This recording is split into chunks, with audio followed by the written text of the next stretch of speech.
మనుషులను నమ్మి మోసపోయిన వారు ఉన్నారు, కానీ దేవుణ్ణి నమ్మి మోసపోయిన వారు, పడిపోయిన వారు ఈ ప్రపంచంలోనే ఏ ఒక్కరు లేరు.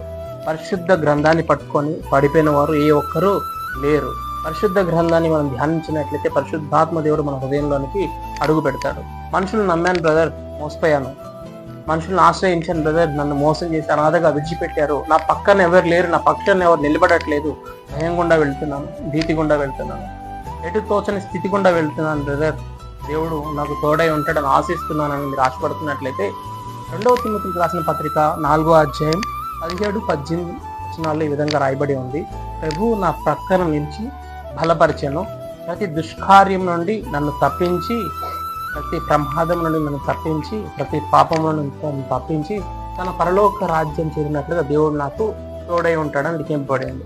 పరిశుద్ధ గ్రంథంలో లిఖింపబడిన ప్రతి మాట నేటికి సజీవంగా ఉంది. ఈ వాక్యాన్ని బట్టి ప్రార్థన చేయండి. ప్రభు మీ పక్కన నిలిచి ఆయన మీకు సహాయం చేయడానికి చాలినవాడుగా ఉంటున్నారు.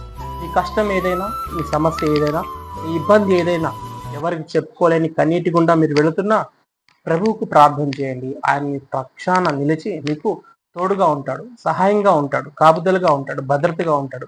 అట్టి కృప దేవుడు మీకు అనుగ్రహించాలని ప్రార్థిస్తున్నాను. Praise the lord.